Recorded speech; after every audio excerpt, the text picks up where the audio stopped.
യേശുവിൽ പ്രിയ സഹോദരി സഹോദരന്മാരെ, ജുബിലാത്ത എന്ന ആത്മീയ ശുശ്രൂഷയിലേക്ക് നിങ്ങൾക്ക് എല്ലാവർക്കും സ്വാഗതം. കാരുണ്യവാനായ ദൈവം നിങ്ങളെ അനുഗ്രഹിക്കട്ടെ. പ്രിയപ്പെട്ട സഹോദരി സഹോദരന്മാരെ, നമ്മുടെ ജീവിതത്തിലുണ്ടാകുന്ന പലതരത്തിലുള്ള പ്രതിസന്ധികൾക്ക് പിന്നിൽ നിലനിൽക്കുന്ന വളരെ പ്രധാനപ്പെട്ട ഒരു വിഷയം ഇന്ന് കാരുണ്യവാനായ കർത്താവ് നമ്മുടെ ജീവിതത്തിലേക്ക് കൊണ്ടുവരാൻ ആഗ്രഹിക്കുകയാണ്. ദൈവ ആരാധന, ദൈവത്തെ മഹത്വപ്പെടുത്തുക, ദൈവത്തിന് ജീവിതത്തിൽ ഒന്നാം സ്ഥാനം കൊടുക്കുക, ഇതെല്ലാം വളരെ പ്രധാനപ്പെട്ട കാര്യമാണ്. ഈ വിഷയങ്ങളിലൊക്കെ പിന്നോട്ട് പോകുന്ന മക്കളുടെ ജീവിതത്തിൽ തീർച്ചയായിട്ടും വലിയ പ്രതിസന്ധികളും വിരുദ്ധമായ പലതരത്തിലുള്ള ബന്ധനങ്ങളും അവരുടെ ജീവിതത്തിൽ വന്നു പെടും എന്നുള്ളത് വളരെ പ്രധാനപ്പെട്ട കാര്യമാണ്. റോമാലേഖനത്തിൻ്റെ 1-ാം അധ്യായം 21-ാം തിരുവചനത്തിൽ കർത്താവിൻ്റെ വചനം ഇങ്ങനെ നമ്മളെ അനുസ്മരിപ്പിക്കുകയാണ്. അവർ ദൈവത്തെ അറിഞ്ഞിരുന്നെങ്കിലും അവിടുത്തെ ദൈവമായി മഹത്വപ്പെടുത്തുകയോ അവിടുത്തേക്ക് നന്ദി പ്രകാശിപ്പിക്കുകയോ ചെയ്തില്ല. മറിച്ച് അവരുടെ യുക്തി വിചാരങ്ങൾ നിഷ്ഫലമായി തീരുകയും വിവേകരഹിതമായ ഹൃദയം അന്ധകാരത്തിൽ ആണ്ടുപോവുകയും ചെയ്തു. പ്രിയപ്പെട്ടവരെ, പല വ്യക്തികളും തങ്ങളുടെ ജീവിതത്തിൽ ദൈവത്തെപ്പറ്റി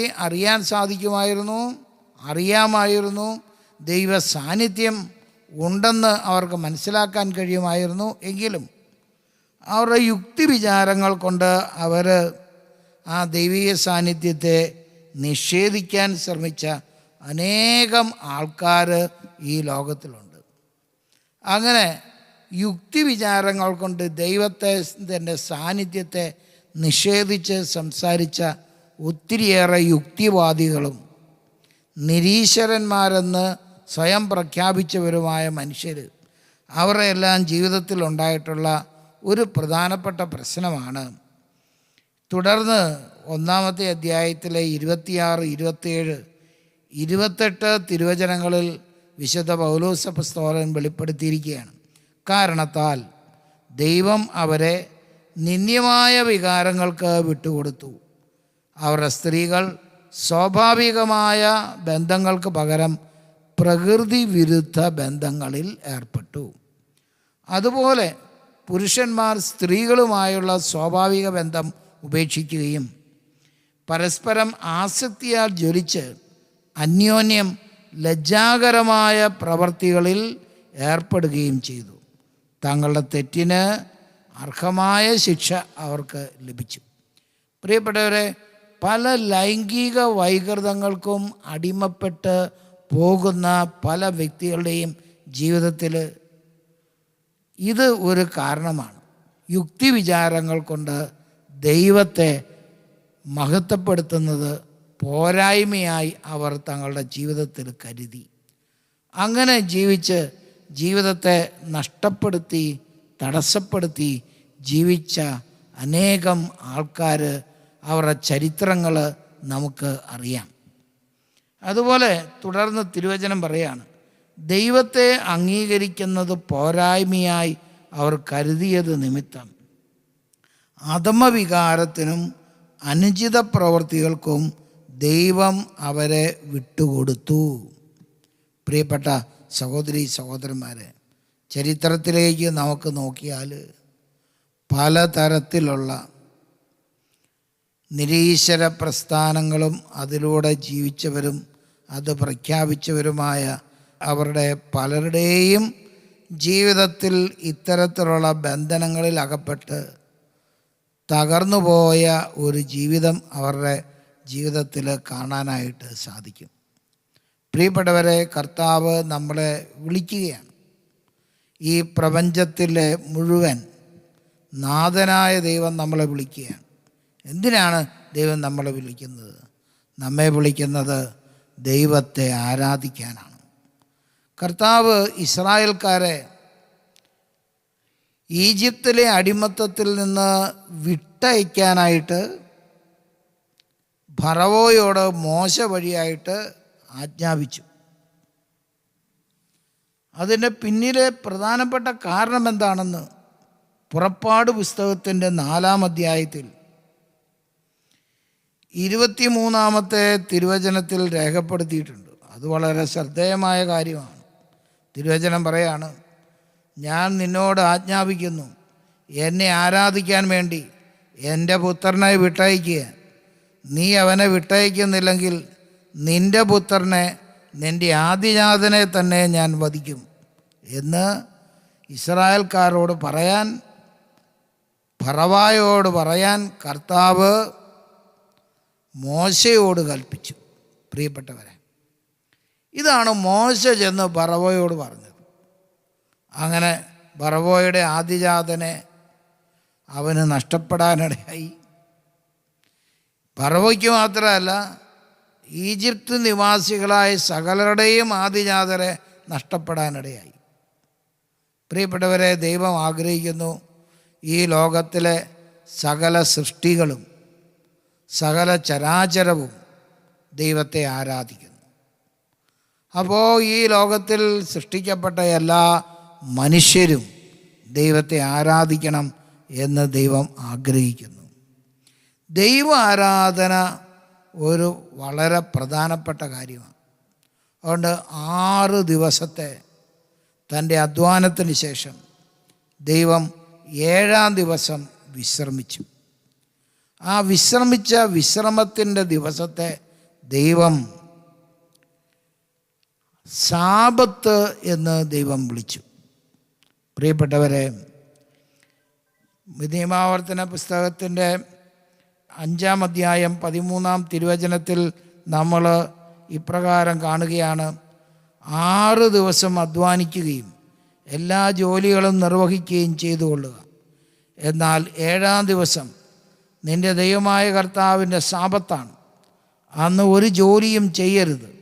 നീയും നിൻ്റെ മകനോ മകളോ ദാസനോ ദാസിയോ കാളയോ കഴുതയോ മൃഗങ്ങളിൽ ഏതെങ്കിലുമോ നിൻ്റെ പട്ടണത്തിലുള്ള പരദേശിയോ ഒരു ജോലിയും ചെയ്യരുത്. നിന്നെപ്പോലെ നിൻ്റെ ദാസനും ദാസിയും വിശ്രമിക്കട്ടെ. നീ ഈജിപ്തിൽ ദാസനായിരുന്നെന്നും നിൻ്റെ ദൈവമായ കർത്താവ് തൻ്റെ കരുത്തുറ്റ കരം നീട്ടി അവിടെ നിന്ന് നിന്നെ മോചിപ്പിച്ചു കൊണ്ടുവന്നതും ഓർമ്മിക്കുക. അതുകൊണ്ട് സാബത്ത് ദിനം ആചരിക്കാൻ അവിടുന്ന് നിന്നോട് കൽപ്പിക്കുന്നു. പ്രിയപ്പെട്ടവരെ, സാബത്ത് എന്ന് പറഞ്ഞാൽ ദൈവം ആഗ്രഹിക്കുന്നത് 7-ാം ദിവസം വെറും വിശ്രമിക്കുക എന്നല്ല, അത് പ്രാർത്ഥനയുടെ ആരാധനയുടെ ദിവസമാണ്.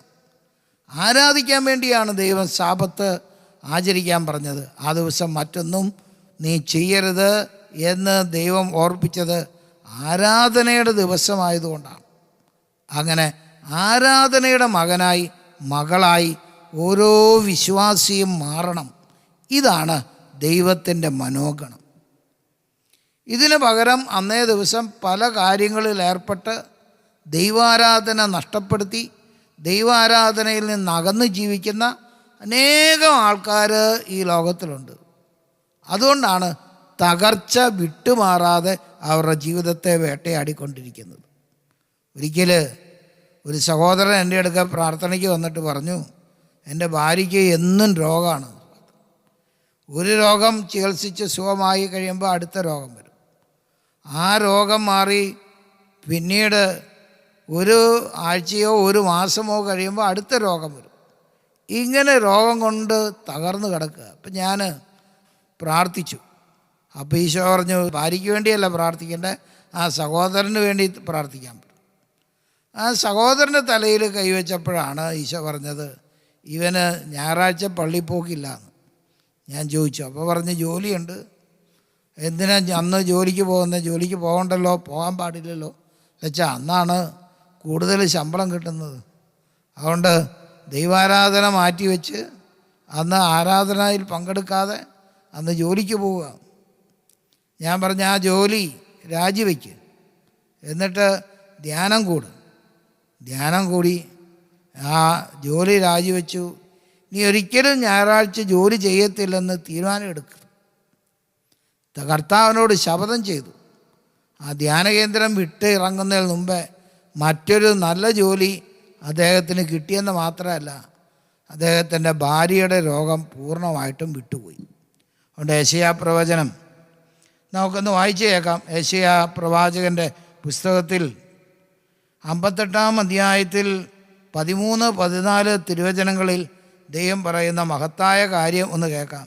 ശാപത്തിനെ ചവിട്ടിമതിക്കുന്നതിൽ നിന്നും എൻ്റെ വിശുദ്ധ ദിനത്തിൽ നിൻ്റെ ഇഷ്ടം അനുവർത്തിക്കുന്നതിൽ നിന്ന് നീ പിന്തിരിയുക. ശാപത്തിനെ സന്തോഷദായകമായും കർത്താവിൻ്റെ വിശുദ്ധ ദിനത്തിൽ ബഹുമാന്യമായും കണക്കാക്കുക. നിൻ്റെ സ്വന്തം വഴിയിലൂടെ നടക്കാതെയും നിൻ്റെ താല്പര്യങ്ങൾ അനുഷ്ഠിക്കാതെയും വ്യർത്ഥഭാഷണത്തിൽ ഏർപ്പെടാതെയും അതിനെ ആദരിക്കുക. അപ്പോൾ നീ കർത്താവിൽ ആനന്ദം കണ്ടെത്തും.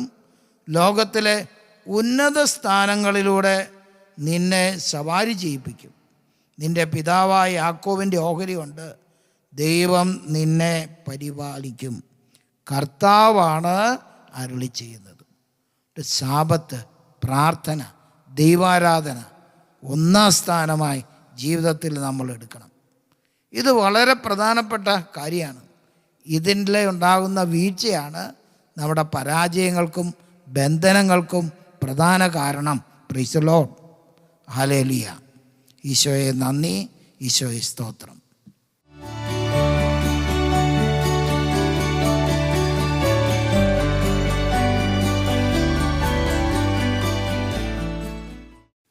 യേശുവിൽ സ്നേഹമുള്ളവരെ, നമ്മൾ നമ്മുടെ ജീവിതത്തിൽ ഒട്ടേറെ തവണ നമ്മളിൽ പലരും ദൈവാരാധനയ്ക്ക് പ്രാമുഖ്യം കൊടുക്കാതെ ജീവിച്ചു പോയ നാളുകളെ ഓർത്ത് അനുദപിച്ച് ഞായറാഴ്ച ദിവസങ്ങൾ, ശാബത്താചരണങ്ങൾ പ്രാധാന്യം കൊടുക്കാതെ അലസമായി കടന്നുപോയ നാളുകളെ ഓർത്ത് അനുദപിച്ച് അതിനെല്ലാം പരിഹാരമായി ഈ ആരാധന കർത്താവിൻ്റെ പാദങ്ങളിൽ സമർപ്പിച്ചുകൊണ്ട് നമുക്ക് പ്രാർത്ഥിക്കാം.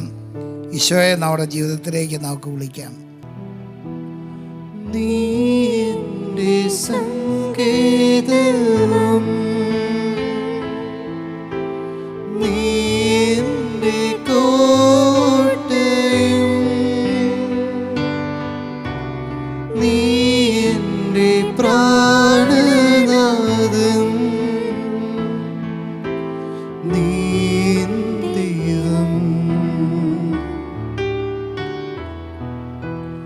ആരാധിക്കും ഞാൻ പൂർണ്ണഹൃദയമോടെ, തേടും നിൻമുഖം ജീവകാലമെല്ലാം, സേവിച്ചിടും ഞാൻ സർവ്വവുമാ അടിയനിതാ.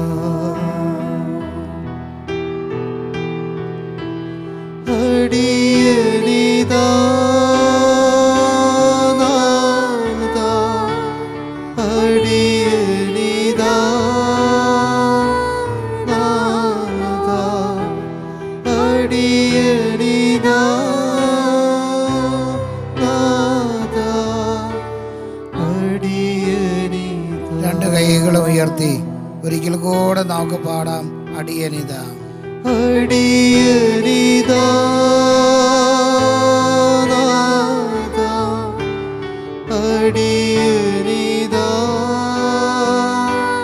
നാഥാ, അടിയനിതാ നാഥാ, അടിയനിതാ. നമ്മുടെ സമസ്തവും ജീവിതം മുഴുവൻ കൊടുത്തുകൊണ്ട് ഒരിക്കൽ കൂടെ പാടാം. അടിയനിതാ. അടിയനിതാ നാഥാ, അടിയനിതാ നാഥാ, അടിയനിതാ നാഥാ, അടിയനിതാ. ഹല്ലേലൂയ, ഹല്ലേലൂയ, ഹല്ലേലൂയ, ഹല്ലേലൂയ, ഹല്ലേലൂയ, ഹല്ലേലൂയ. യേശുവേ നന്ദി. ഹല്ലേലൂയ, ഹല്ലേലൂയ, ഹല്ലേലൂയ, ഹല്ലേലൂയ. ഹല്ലേലൂയ, ഹല്ലേലൂയ, ഹല്ലേലൂയ, ഹല്ലേലൂയ, ഹല്ലേലൂയ. യേശുവേ സ്തുതി, സ്തുതി, സ്തുതി, സ്തുതി. ഹല്ലേലൂയ, ഹല്ലേലൂയ, ഹല്ലേലൂയ, ഹല്ലേലൂയ, ഹല്ലേലൂയ.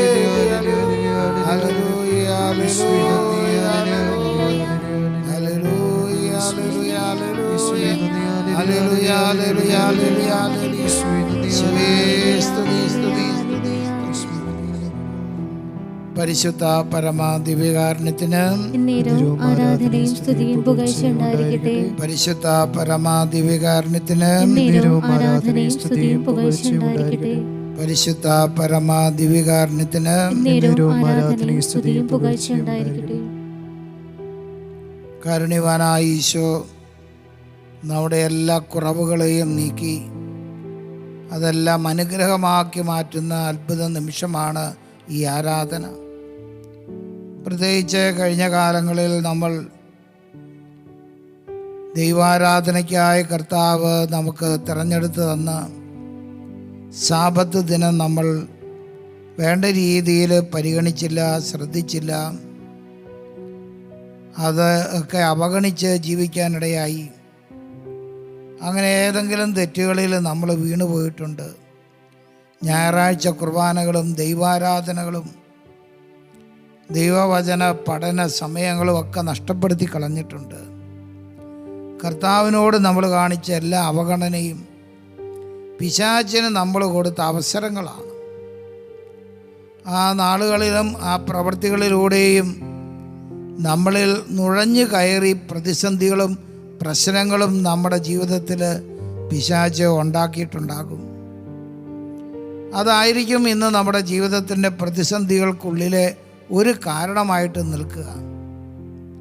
പഴുതടച്ച് സാത്താൻ ഒരിക്കലും പ്രവേശിക്കാനാവാത്ത കോട്ടയായി കർത്താവ് നമ്മളെ ഓരോരുത്തരെയും പണിതുയർത്തണം. കർത്താവിൻ്റെ പരിശുദ്ധ വചനങ്ങൾ നമ്മൾ ഉച്ചരിച്ചുകൊണ്ട് എല്ലാ തിന്മയുടെ ശക്തിയെയും ബഹിഷ്കരിച്ച് നമ്മൾ പ്രാർത്ഥിക്കുന്ന നിമിഷമാണ്. സങ്കീർത്തനം 35 1 മുതൽ 5 വരെയുള്ള വചനങ്ങൾ നമ്മളിപ്പോൾ ഏറ്റുപറഞ്ഞ് പ്രാർത്ഥിക്കുകയാണ്. എല്ലാവരും ശബ്ദമുയർത്തി ചേർന്ന് ഏറ്റുപറയാൻ പ്രത്യേകം ശ്രദ്ധിക്കുക. കർത്താവേ, എന്നിൽ കുറ്റം ആരോപിക്കുന്നവനിൽ അങ്ങ് കുറ്റം ആരോപിക്കണമേ. എന്നോട് പൊരുതുന്നവനോട് അങ്ങ് പൊരുതണമേ. കവചവും പരിചയം ധരിച്ച് എന്റെ സഹായത്തിന് വരണമേ. എന്നെ പിന്തുടരുന്നവരെ കുന്തമെടുത്ത് തടയണമേ. ഞാനാണ് നിന്റെ രക്ഷയെന്ന് എന്റെ പ്രാണനോട് അരുളി ചെയ്യണമേ. എന്റെ ജീവൻ വേട്ടയാടുന്നവരെ ലജ്ജിതരും അപമാനിതരും ആക്കി മാറ്റണമേ. എനിക്കെതിരെ അനർത്ഥം നിരൂപിക്കുന്നവർ പരിഭ്രമിച്ച് പിന്തിരിയട്ടെ. കർത്താവിന്റെ ദൂതൻ അവരെ ആട്ടിപ്പായിക്കട്ടെ. അവർ കാറ്റിൽപ്പെട്ട പതിര് പോലെയാകട്ടെ. കർത്താവിന്റെ ദൂതൻ അവരെ അനുധാവനം ചെയ്യട്ടെ. അവരുടെ വഴി അന്ധകാരപൂർണവും തെന്നി വീഴുന്നതുമാകട്ടെ. ഹല്ലേലൂയ, ഹല്ലേലൂയ, ഹല്ലേലൂയ. ഈ വചനങ്ങളുടെ അത്ഭുത ശക്തിയാൽ ദൈവകരുണ ദൈവകൃപ ഞങ്ങളിലേക്ക് ഒഴുകുകയും ഞങ്ങളെ തടസ്സപ്പെടുത്തുകയും വഴി തടഞ്ഞ് നിൽക്കുന്ന എല്ലാ ദുരാത്മാക്കളും യേശുക്രിസ്തുവിന്റെ അധികാരമുള്ള നാമത്തിൽ ഞങ്ങളെയും ഞങ്ങളുടെ കുടുംബങ്ങളെയും ഞങ്ങളുടെ വ്യാപാരങ്ങളെയും ഇപ്പോൾ തന്നെ വിട്ടുപോകട്ടെ എന്ന് കൽപ്പിക്കുന്നു. യേശുവേ നന്ദി, യേശുവേ സ്തോത്രം, യേശുവേ ആരാധന. Hallelujah, hallelujah. അനുതാപത്തോടെ ഞങ്ങൾ പ്രാർത്ഥിക്കുന്നു. ഞങ്ങളുടെ അധിഘോരമായ പാപങ്ങൾ ഞങ്ങൾക്കെതിരെ പരിഗണിക്കാതെ അങ്ങയുടെ കരുണയുടെ സ്രോതസ് സ്രോതസ് അങ്ങയുടെ കരുണയുടെ സ്രോതസ് ഞങ്ങൾക്ക് മുമ്പിൽ തുറന്ന് ഒഴുകട്ടെ. ഞങ്ങൾക്ക് മുന്നിൽ തുറന്നു ഒഴുകട്ടെ. ഹല്ലേലൂയ, ഹല്ലേലൂയ, ഹല്ലേലൂയ. ഹല്ലേലൂയ. അതിഘോരമാ എൻ പാപജീവിതം നിന്ദയ തേടുന്നു കരുണാമയ. അതിഘോരമാ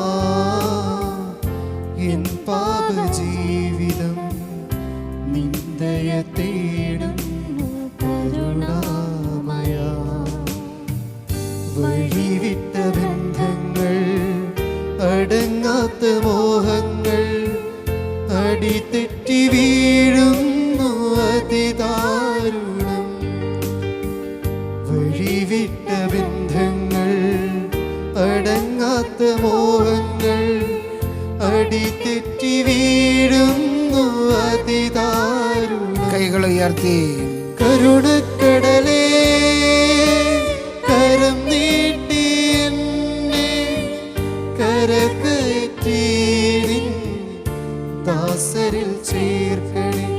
കണ്ണീരൊഴുക്കി ഞാൻ പാദം കഴുകുന്നു, പാപം ക്ഷമിക്കണേ, ശിക്ഷകൾ നീക്കണേ. കരുണക്കടലേ, കരം നീട്ടി എന്നെ കരകയറ്റി നിൻ ദാസരിൽ ചേർക്കണേ. കണ്ണീരൊഴുക്കി ഞാൻ പാദം കഴുകുന്നു, പാപം ക്ഷമിക്കണേ, ശിക്ഷകൾ നീക്കണേ. നമ്മുടെ എല്ലാ പരാജയങ്ങളിലും ബന്ധനങ്ങളിലേക്കും യേശുവിൻ്റെ കരുണയൊഴുകി സുഖപ്പെടുത്തുന്ന നിമിഷമാണ്. ദൈവകരുണ യാചിച്ച്, വിടുതൽ യാചിച്ച് പ്രാർത്ഥിക്കുന്നു. നമ്മളിപ്പോൾ കർത്താവിൻ്റെ അനുഗ്രഹത്തിനായി പ്രാർത്ഥിക്കുന്നു. എന്നെ ബന്ധിക്കുന്ന ദുഷ്ടാത്മശക്തികളെ യേശുവിൻ രക്തത്താൽ നിർവീര്യമായി പോകട്ടെ. എന്നെ ബന്ധിക്കുന്ന ദുഷ്ടാത്മശക്തികളെ യേശുവിൻ രക്തത്താൽ നിർവീര്യമാവുക.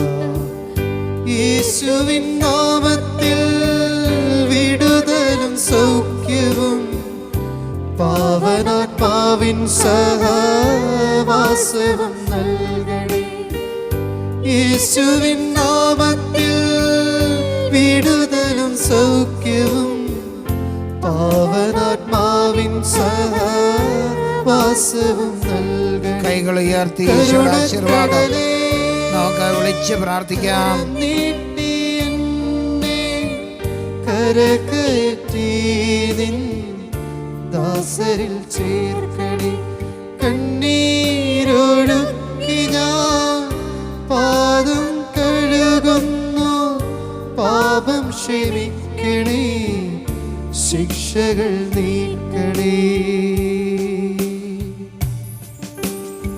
സ്തുതിക്കുന്നു, ഹല്ലേലൂയ, ഹല്ലേലൂയ, ഹല്ലേലൂയ, ഹല്ലേലൂയ. യേശുവേ സ്തുതിക്കുന്നു, ഹല്ലേലൂയ, ഹല്ലേലൂയ. യേശുവേ നന്ദി, ഹല്ലേലൂയ, ഹല്ലേലൂയ, ഹല്ലേലൂയ. യേശുവേ നന്ദി, ഹല്ലേലൂയ, ഹല്ലേലൂയ, ഹല്ലേലൂയ, ഹല്ലേലൂയ, ഹല്ലേലൂയ, ഹല്ലേലൂയ. യേശുവേ സ്തുതിക്കുന്നു.